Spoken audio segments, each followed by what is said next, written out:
ध्यान से पढ़ना है, ठीक है, सारा कुछ समझना है अच्छे से। हुदहुद को कलगी कैसे मिली। एक बार सुलेमान नाम के बादशाह आकाश में उड़ने वाले अपने उड़न खटोले पर बैठे कहीं जा रहे थे। बड़ी गर्मी थी, धूप से वह परेशान हो रहे थे।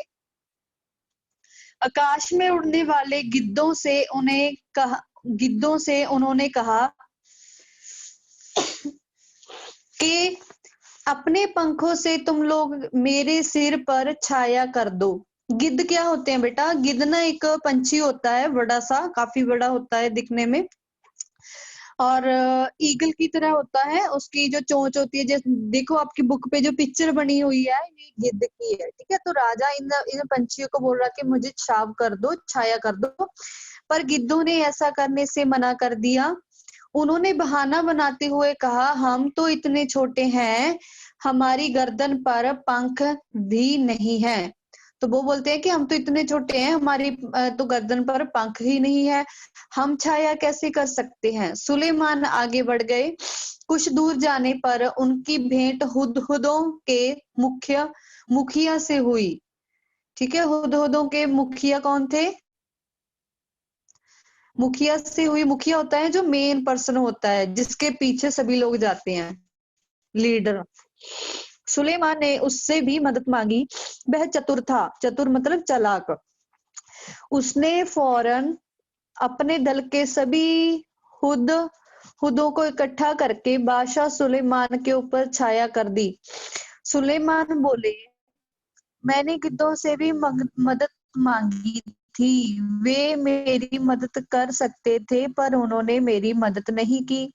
तुम गिद्धों से छोटे हो तो भी चतुर अधिक हो, तुम सबने मिलकर मेरी सहायता की।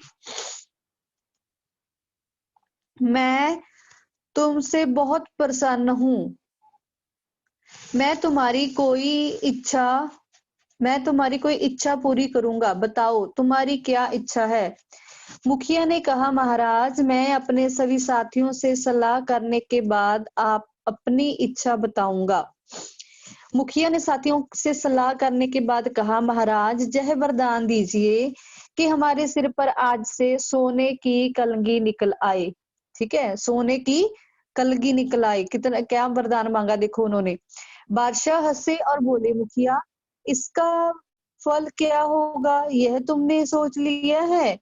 मुखिया बोले, हाँ महाराज, मैंने खूब परामर्श करके यह वर मांगा। परामर्श होता है बेटा एक दूसरे से कोई सलाह मशवरा करना, किसी के साथ डिस्कशन करके, ठीक है। सुलेमान ने प्रार्थना स्वीकार कर ली। सभी हुदहुदों के सिर पर सोने की कलगी निकल आई। लोगों ने सोने की कलगी को देखा तो वह हुदहुदों के पीछे पड़ गए। तीर से उन्हें मार मार कर सोना इकट्ठा करने लगे, ठीक है। उन्होंने ना लालच कर लिया। जो हुदहुद थे, वो पंछी थे, उन्होंने बोला कि जो है सुलेमान है, हम उससे वरदान लेते हैं कि हमारे सिर पर कलंकी हो जाए। तो कलंकी जो है बेटा, वो लोगों को जब पता चला कि सोने की कलंकी है, तो सोने का तो जो है वो रेट सभी को पता है कि कितना ज्यादा होता है। चोर भी चोरी करते हैं ना सोने की। तो जब लोगों को पता चला,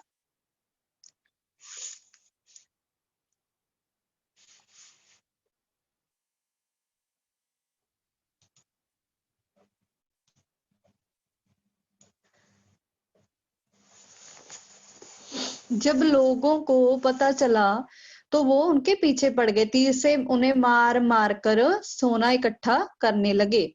हुदहुदों का वंश समाप्त होने पर आ गया। तब मुखिया घबराकर बादशाह सुलेमान के पास पहुंचा, बोला, इस सोने की कलंगी के कारण तो हमारा वंश ही समाप्त हो जाएगा। समाप्त मीन्स बेटा खत्म। सुलेमान ने कहा, मैंने तो शुरू में ही तुम्हें चेतावनी दी थी। खैर जाओ, आज से तुम्हारे सिर का ताज सोने का नहीं, सुंदर परों का हुआ करेगा। और तभी से हुदहुदों के सिर पर परों का यह ताज शोभा पा रहा है। तो उसने जो थी वो चेंज कर दी। हुदहुद एक बहुत ही सुंदर पक्षी है। इसके शरीर का सबसे सुंदर भाग इसके सिर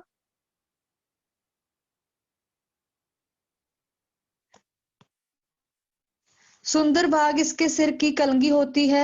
वैसे तो यह इसे समेटे रखता है। ये देखो बेटा, ये इसके सिर पर जो बना हुआ है, पहले ये क्या था, एक कहानी के मुताबिक ये सोने का था, तो लोगों ने इसको मारना शुरू कर दिया। ये हुदहुद होता है, सॉरी वो गिद्ध होता है बेटा। वो जो ऊपर हमने पक्षी की फोटो देखी है ना बुक में, वो गिद्ध था। वो बड़ा सा होता है साइज में। हुदहुद है जो इसको क्या बोलते हैं पंजाबी में, पता है किसी को? हैंड रेज करो जिसको पता है बेटा, क्या होता है? प्रभ सिमरन मैम चक्की लोना। अनम्यूट करो। मैम हाँ, चक्की ਚੱਕੀ ਰੋਣਾ ਬੋਲਦੇ ਨੇ ਪੰਜਾਬੀ ਚ ਇਹਨੂੰ ਬੇਟਾ, ਚੱਕੀ ਰੋਣਾ। ਠੀਕ ਹੈ, ਇੱਥੇ ਉਹ ਦਾਣੇ ਜੇ ਚੁਗਦਾ ਫਿਰਦਾ ਹੁੰਦਾ ਇਹ ਆਪਣੇ ਘਰਾਂ ਦੇ ਵਿੱਚ, ਜੇ ਕਣਕ ਡੁੱਲੀ ਹੋਈ ਹੈ ਨਾ ਕਈ ਵਾਰੀ, ਤਾਂ ਉਦੋਂ ਇਹ ਦਾਣੇ ਨੇ ਜਿਹੜੇ ਇਹ ਆਪਣੀਆਂ ਲੰਬੀ ਜੀ ਚੁੰਝ ਦੇ ਨਾਲ मतलब ਚੱਕਦਾ ਹੁੰਦਾ। ਸੋ ਚੱਕੀ ਰੋਣਾ बोले जाता बेटा पंजाबी च। इसके शरीर का सबसे सुंदर भाग इसके सिर की कलगी होती है। वैसे तो यह इसे समेटे रहता है, पर जैसे ही किसी तरह की आवाज होती है यह चौकन्ने होकर परों को फैला लेता है। ठीक है, तब यह कलगी देखने में हूबहू किसी सुंदर पंखी जैसी लगने लगती है। इसी कलगी के बारे में तुमने अभी एक सुंदर कहानी भी पढ़ी। हुदहुद का सारा शरीर रंग बिरंगा और चटकीला होता है। पंख काले काले होते हैं जिन पर मोटी सफेद धारियां बनी होती हैं। गर्दन का अगला हिस्सा बादामी रंग का होता है। चोटी भी बादामी रंग की होती है, मगर उसके सिर काले और सफेद होते हैं। दुम का भीतरी हिस्सा सफेद और बाहरी हिस्सा काले रंग का होता है। देखो बेटा, ध्यान से देखो देखो, जो इसकी जो बनतर बनी हुई है, ये देखो, ये ब्लैक कलर भी है इसकी जो कलंगी बनी हुई है। इसके पंख व्हाइट और ब्लैक दोनों के बने हुए हैं। इसकी जो पूंछ है उसमें भी व्हाइट और ब्लैक है जो वो दिख रहा है हमें। ठीक है, दुम का भीतरी हिस्सा सफेद और बाहरी हिस्सा काले रंग का होता है। चोंच पतली लंबी तथा तीखी होती है। इस चोंच से ये आसानी से जमीन के भीतर छिपे हुए कीड़े मकोड़ों को ढूंढ निकालता है। इसकी चोंच नाखून काटने वाली नहरनी से बहुत मिलती है, और शायद इसीलिए कहीं कहीं इसे हजामिन चिड़िया के नाम से भी पुकारते हैं। ठीक है, हुदहुद हमारे देश के सभी भागों में पाए जाते हैं। तुमने इसे अपने घर के आसपास अपनी तीखी चोंच से जमीन खोदते हुए अवश्य देखा होगा। बोलते समय यह 3 बार हुप हुप हुप सा कुछ कहता है, इसलिए इसे अंग्रेजी में हुप हु हुप ओ कहा जाता है। हिंदी में इसे हुदहुद कहते हैं। दूब में कीड़ा ढूंढने के कारण हमारे देश में कहीं कहीं इसे पदुबया भी कहते हैं, और सुंदर कलगी की वजह से कुछ देशों में लोग इसे शाह सुलेमान कहकर पुकारते हैं। मादा हुदहुद 3 से 10 तक अंडे देती है। जब तक बच्चे अंडे से बाहर नहीं निकल जाते वह अंडों पर बैठी रहती है, हटती नहीं। नर वही भोजन लाकर उसे खिला जाता है, पर दोनों में से कोई भी घोंसले की सफाई नहीं करता। संसार के विखायत पक्षियों में से एक है यह हुदहुद।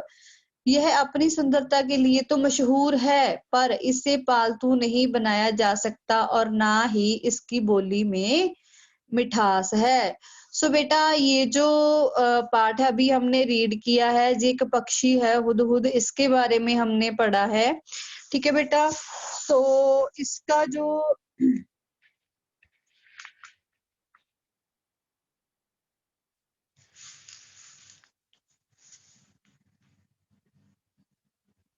इसके जो बेटा क्वेश्चन आंसर है और वर्ड मीनिंग है आपको आपके ग्रुप में मिल जाएंगे।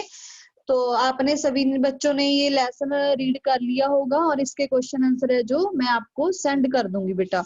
ठीक है,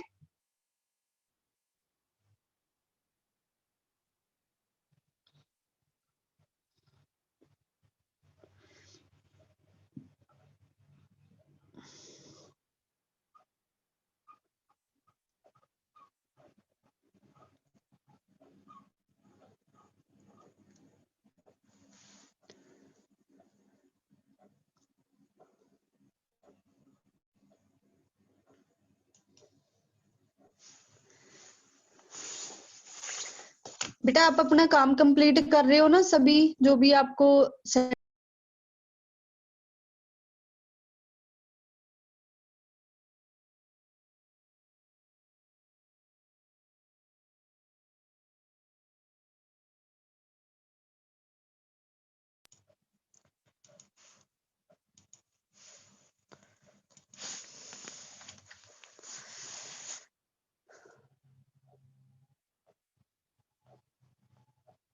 देखो बेटा, पहला जो क्वेश्चन है वो है, हुदहुद को कहीं हजामिन चिड़िया और कहीं पदुबया के नाम से पुकारते हैं, क्यों?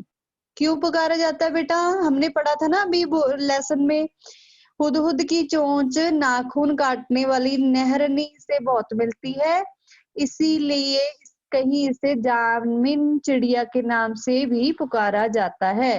दूब में कीड़ा ढूंढने के कारण हमारे देश में कहीं कहीं इसे पदुबया भी कहते हैं। ये ना धरती में अपनी चोंच को जो है गुड़ाती रहती है, कुछ कीड़े मकोड़े या दाने वगैरह ढूंढने के लिए। जी जो पक्षी है, इसको चोंच लंबी होती है तो मिट्टी में ये ना इधर उधर मिट्टी को करते रहते हैं, इसलिए इसको पदुबया भी बोला जाता है बेटा। ठीक है। हुदहुद की चोंच पतली, लंबी और तीखी होती है, इस बात को ध्यान में रखकर बताओ वे कैसे भोजन खाते होंगे? चोंच वे छोटे छोटे कीड़े मकोड़े खाते हैं। तो क्या खाते हैं बेटा ये पक्षी? छोटे छोटे कीड़े मकोड़े। चोंच से वे क्या क्या काम ले सकते होंगे? चोंच से वे जमीन के भीतर छिपे कीड़े मकोड़े ढूंढ कर निकालते होंगे, दुश्मनों से अपना बचाव भी ये वे इसी चोंच से करते होंगे। ठीक है। पर प्रहलाद लेते हैं ये जो ये पक्षी होते हैं ना, जब इनको लगता है कि कोई हमारे ऊपर हमला करने वाला है या किसी भी तरह की कोई प्रॉब्लम लगती है, तो ये अपने पर हैं जो वो फैला लेते हैं। ठीक है बेटा। सो बेटा ये इसके जो है वो मेन क्वेश्चन आंसर है जो भी हमने डिस्कस किए। सभी क्वेश्चन आंसर बेटा आपको आपके